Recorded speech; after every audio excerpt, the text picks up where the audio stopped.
ஒரு bus accident. அந்த ஆக்சிடெண்ட்டில் ஒரு குடும்பத்தில் இருந்த 2 பேர் இறந்துட்டாங்க. அதில் ஒருத்தன் மட்டும்தான் தப்பிச்சான். அவன் பேர் அன்பு, இந்த கதையோட ஹீரோ. அவன் எப்படியோ அதிலேருந்து தப்பிச்சு வந்துட்டான். அவனை ஒருத்தர் கண்டு கொழும்பில் இருக்கிற ஒரு அனாதை இல்லத்தில் சேர்த்துக்கிட்டாரு. அங்கே அவனுக்கு ஒரு நண்பன் கிடச்சிச்சு. அவன் பேர் ஜெகன். அவங்க 2 பேருக்கும் அங்கே இருக்க விருப்பம் இல்லை. அதனால் அந்த இடத்த விட்டு வெளியே வந்தாங்க. அப்போ பஸ் ஸ்டாண்டில் ஒருத்தனை பார்த்தாங்க. அவனுக்கும் யாரும் பேர் 3 பேரும் ஒன்றா சேர்ந்தாங்க. ஒன்றா சேர்ந்து படிக்கணும்னு ஆசைப்பட்டாங்க. அதனால் கிடைக்கிற சின்ன சின்ன வேலையெல்லாம் செஞ்சுக்கிட்டு தனியாக ஒரு இடத்த எடுத்துக்கிட்டு நல்லபடியாக படிச்சுக்கிட்டு இருந்தாங்க.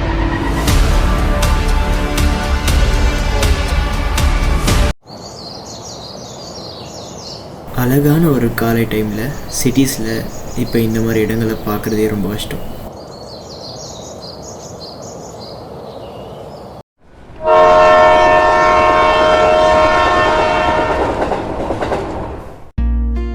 யாரா இதுன்னு பார்க்குறீங்களா? இவன் தாங்க நம்ம கதையோட ஹீரோ.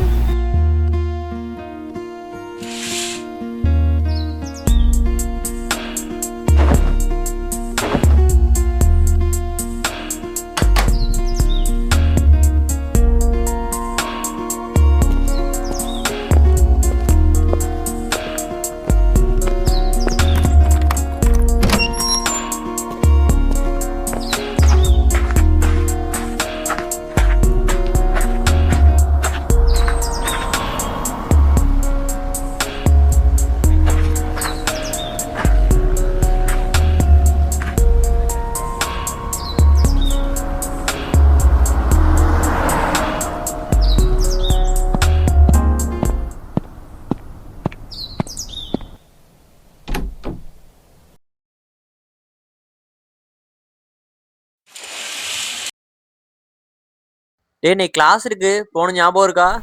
முதல்ல அவங்கிட்ட போய் சொல்கிற. கிளாஸ் இருக்குடா, கிளம்பு, டைம் ஆச்சு. ஏய் போடா.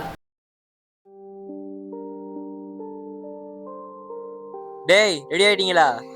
ஏய் அவன் தான் இன்னும் ரெடி ஆகல, போய் பாரு. டேய் இவ்வளவு நேரமா குளிப்ப, வெளியே வா. இவ்வளவு நேரமா யாராச்சும் குளிப்பாங்க? இப்படியே போன் நோண்டிட்டு இருந்தா இப்படிதான் டைம் போயிடும். பாத்ரூம்குள்ளே மாடா போனை நோண்டுவேன்.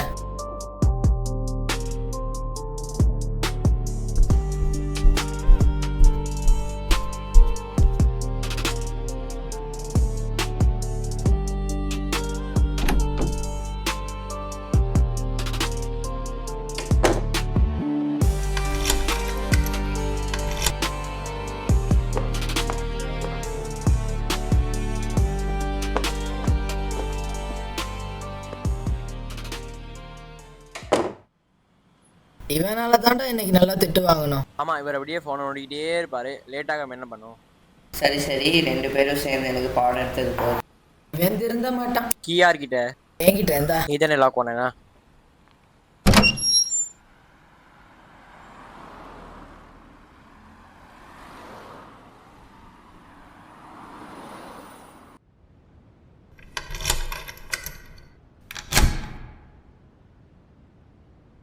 யாரை வச்சு தான் திறப்பீங்களோ?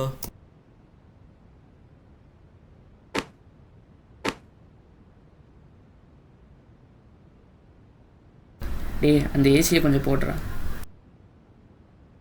போட்டு விட்றா, கூலாக இன்ஸ்டா நோண்டட்டும்.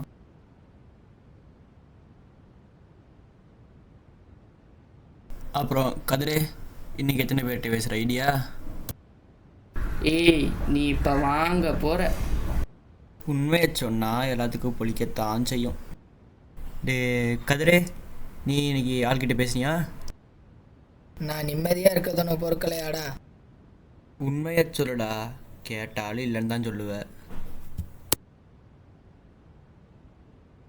கதிரே, நாங்கள் வெளில போகிற வாரியா? இல்லைடா, எனக்கு இப்போ ரொம்ப தலைவலி மாதிரி இருக்குது, நீங்கள் போயிட்டு வாங்கடா. இந்த ஃபோனே நோண்டிட்டு தான் தலைவலி தாண்டா வரும். அதை கொஞ்சம் நேரம் வை சும்மா. சரி நாங்கள் போயிட்டு வரோம். இந்த ரூமில் தலைவலி மாத்திரை எடுத்து போட்டுக்கோ. இதை நோண்டிட்டு இருக்காது சும்மா சும்மா. வாஜகன் போகலாம்.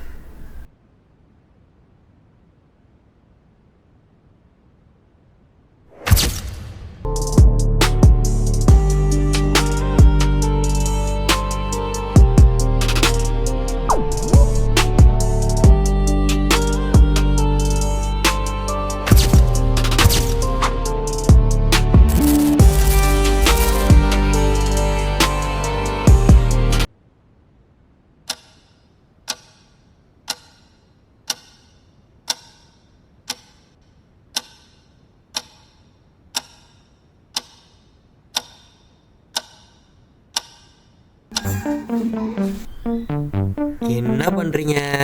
நம்ம ஏன் இப்போ செவ்வறு குச்சி வரோம்? சொல்கிறேன் போ.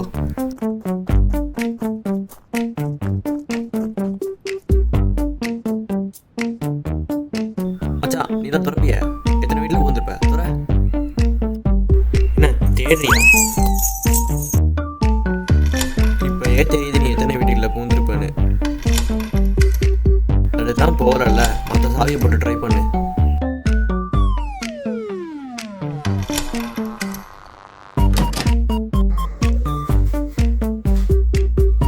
எதுக்கு இந்த கோமாளித்தனம்? எல்லாம் ஒரு விஷயம் இருக்கு. இப்போ என்ன தான் பண்ண வந்திருக்கோம்? தேட வந்திருக்கோம். எதை சொல்லி ஆகணுமா? சொல்லாம எப்படி தேடுறது? அப்படி தேடு. எதை தேடணும்னு சொல்லாமே தேட விடுறாங்க.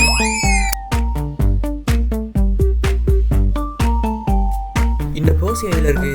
அதை வச்சவன்ட்ட போய் கேளு.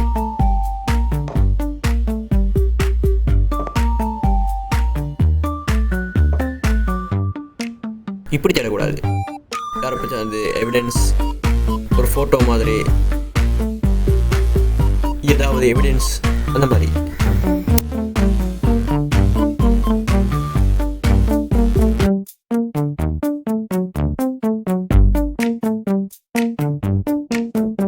இந்த வீடு கண்டிப்பாக அவனோட தான் இருக்காது. ஏதோ பண்ணுறான்.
எஸ், இதுதான் வேணும். இங்கே பாரு ஃபோட்டோ. இது அவனோட தான் இருக்கணும். கண்டிப்பாக இது அவன் தான். இவன் யார் இவன் ஃபேஸை கவர் பண்ணுறதுக்கு தான் நான் ட்ரை பண்ணேன். இது வெளி உலகத்துக்கு காட்டுறதுக்காக. கிடச்சிருச்சுல்ல, வா கிளம்பலாம். மச்சான், வந்ததுக்கான ஒரு தடையும் இருக்கக்கூடாது. இருந்ததெல்லாம் அப்படியே இருக்கணும்.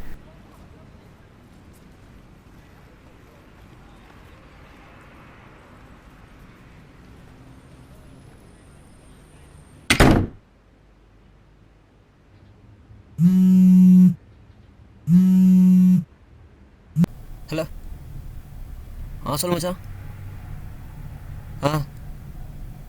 சரி. என்னாச்சு? எந்த ஹாஸ்பிட்டல்? சரி, நான் வரேன். சரி மச்சான், நீ வந்து வீட்டுக்கு போயிரு. கதிர் ஹாஸ்பிட்டலில் இருக்கான், ஜிஹெச்சில். நான் போய்ட்டு அவனை பார்த்துட்டு வந்துடுறேன். என்னன்னு தெரியல, போய் பார்த்துட்டு சொல்கிறேன். சரி, பார்த்து போயிட்டு வா.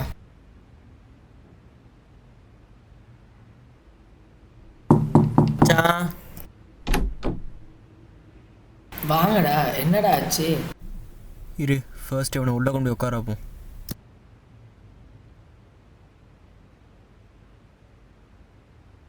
என்னடா ஆச்சு? சொல்லுங்கடா, என்னடா ஆச்சு? எத்தனை வாட்டியில் அவனுக்கு கத்துறதுண்ணா? ஃபோனை நோண்டாதுன்னு. நைட் டைமில் சரியாக தூங்குறது கூட இல்லை. இப்படியே போய்கிட்டு இருந்துச்சுன்னா கொஞ்சம் நாள் கோமா போயிருப்பான். சரியாக தூங்க சொல்லி எத்தனை வாட்டி சொல்லியாச்சு. இந்த ஃபோனை நோண்டிக்கிட்டே இருக்குது. நைட் டைமில் சரியாக தூங்குறது கூட இல்லை. இதனால தான் இப்படியே போயிட்டு இருந்தால் சில கோமா போய்ப்பானா. ஒவ்வொரு மைண்டுக்கு ப்ரெஷர் ஏறி. சரியான ஒரு தூக்கம் இருக்கணும். ஒரு மனுஷனுக்கு 8லேருந்து ஒரு 9 வருஷம் சரியான தூக்கம் வேணும். 5 வயசு குழந்தையிலேருந்து 80 வயசு பெரியவங்க வரைக்கும் ஃபோன் யூஸ் பண்ணுறாங்க, அதுக்கு அடிக்ட் ஆகிருக்காங்க. ஸோ இதனால் எல்லாமே ஹெல்த் பிரச்சனை மட்டும் கிடையாது, ஞாபகம் வருது. சில பேர் அதாவது 5 வயசு குழந்தை கண் பார்வை போகிறது, கண் பார்வை குறையிறது, பெரியவங்களுக்கு கண் பார்வை போகுது. ஸோ இதனால் இது கண் பார்வை போகிறதுக்கு காரணமே ஃபோன் அடிக்ஷன் தான். ஓவர் யூஸ், மைண்ட் ப்ரெஷர் ஆகும், உடம்பு ஒரு டயர்ட்லேயே இருக்கும். இதெல்லாம் சொன்னால் யாருக்கு புரியுது? சோஷியல் மீடியாவை உருவாக்குனது எல்லாருக்கும் ப்ரெஷர் ரிலீஃபாக இருக்கிறதுக்கு தான். ஆனால் இப்போ இருக்கிறவங்கெல்லாம் சோஷியல் மீடியாவை அதிகமாக யூஸ் பண்ணுறதுனால ப்ரெஷர் ரிலீஃப் இல்லை, ப்ரெஷர் நமக்கு தான் அதிகமாகுது. அது சொன்னால் யாருக்கு தான் புரியுது? அது ஒரு என்டர்டெயின்மெண்ட், உனக்கெல்லாம் எங்கே புரியுது? யார் நீ மட்டும் இல்லை, இந்த உலகத்தில் உள்ள எல்லாருமே அடிக்ட் ஆகிருக்காங்க. அதை எப்படியாவது புரிய வைக்கணும், அது எப்படின்னு தான் அது ஒரு திங்கிங்காக இருக்குது. டே ஜெகா, நானே கொடுத்த அந்த ஃபைல் எடுத்துகிறேன், வெயிட் பண்ணு.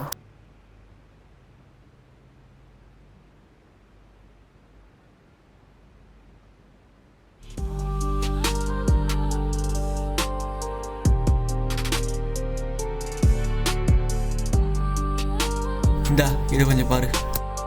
எனக்கு இப்போ இதெல்லாம் பார்க்க டைம் இல்லை. ஒவ்வொரு பிரச்சனைகள் சோஷியல் மீடியாவில் அதை நான் தேட ஆரம்பித்தேன். ஹெல்த் பிரச்சனை வருதானே? அப்படி கிடையாது. சோஷியல் மீடியானால மக்களோட இன்ஃபர்மேஷன் திருடு போகுது. அதாவது அவங்களோட பர்சனல் விஷயங்கள், ஃபோன் நம்பர்ஸ், அவங்களோட ஃபோட்டோஸ் அதெல்லாம் திருடு போகுது. அது எப்படி? சோஷியல் மீடியாவில் வீடியோஸ் பார்க்குறாங்கள, வீடியோஸ் பார்த்து மக்களுக்கும் க்ரியேட் பண்ண ஆசைப்பட்றாங்க.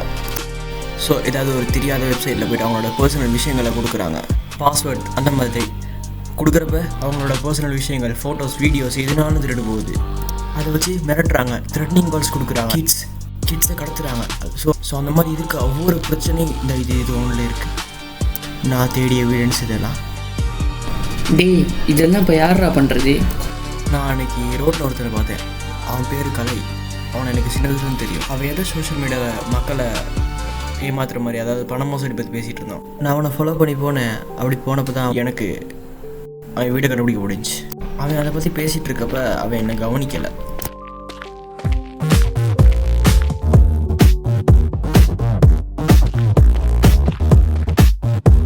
Got my thumb on the glass all day, new face, new flex, new fake, okay.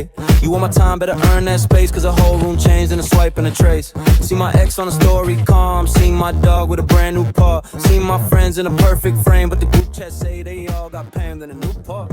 Everybody pose, everybody froze in a perfect goals. I've been liking less, I've been talking more. Real life knock, I open the door. நான் கொஞ்சம் தேடினேன், அந்த எவிடன்ஸும் சேர்த்ததில் இருக்குது. அப்போ இதெல்லாம் தடுக்கிறதுக்கு வேணாம் எந்த வழியுமே இல்லையாடா? இருக்கும், ஏதாவது ஒரு வழி இருக்கும். முடியும். இதை பற்றி நம்ம அவங்களுக்கு புரிய வச்சுட்டா போதும். ஆமாம், சோஷியல் மீடியாவில் மக்கள் ரொம்ப அடிக்ட் ஆகிருக்காங்க. அந்த அடிக்ஷன், அதாவது அவங்க அதை பார்க்குறது குறைக்கணும். ஆமாம், இதை நிறைய பேர் சொல்ல ட்ரை பண்ணியிருக்காங்க, ஆனால் யாருமே கேட்கலை. அவங்க புரிஞ்சுக்கிற வகையில் நம்ம இதை சொன்னால் போதும். உதாரணத்துக்கு ஏஐ, அதாவது சோஷியல் மீடியாவை எல்லோரும் ஒரு கத்தின்னு நினச்சிட்டு இருக்காங்க.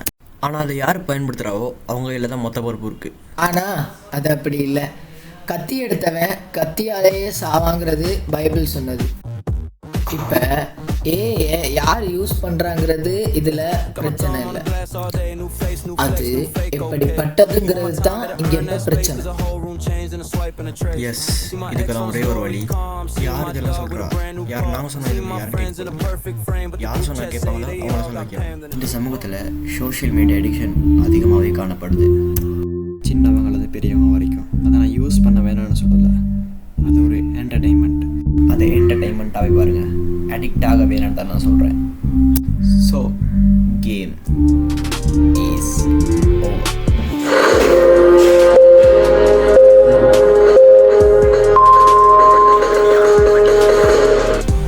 அனைவருக்கும் இனிய மதிய நேர வணக்கங்கள். இன்றைய உடனடி செய்திகள். தற்போதைய சூழ்நிலையில் அதிகமாக பரவி வருகின்ற சமூக வலைத்தளங்கள் பாவனை காரணமாக மற்ற வலைத்தளங்களை தானும் பாவனை செய்ய ஆசைப்பட்டு தனது தகவல்களை பகிர்வதாலும் கணக்கு தொடர்பான தகவல்களை பகிர்வதாலும் பல மோசடிக்குள்ளாகிய சம்பவங்கள் அதிகமாக பதிவான நிலையில் அந்த மோசடியில் ஈடுபட்டவர்களின் புகைப்படம் தற்போது சமூக வலைத்தளங்களில் அதிகமாக பரவி வருகின்றது. இதெல்லாம் யாருக்கு தெரியும்? எப்படி தெரியும்? சும்மாவே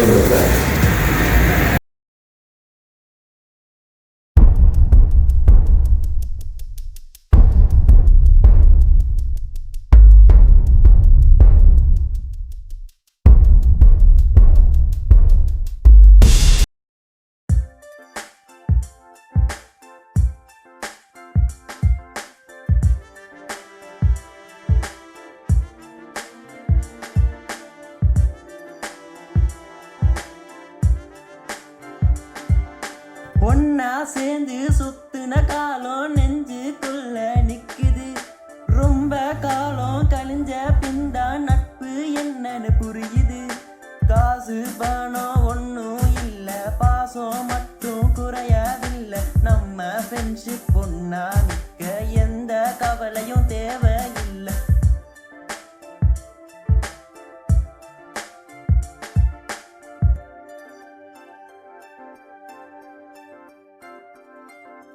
ஓ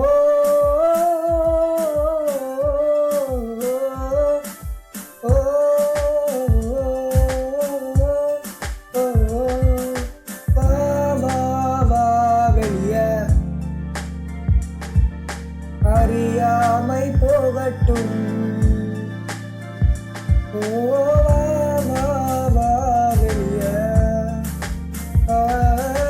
அறியாமை போகட்டும். ஸ்கூல் கட்டடிச்சு சினிமா போனோம், சைக்கிள் பேரில் ஊரு சுத்தணும். பழைய கதைய பேசி சிரிச்சோம், பகைய வெறுத்து பணிவ வளர்த்தோம்.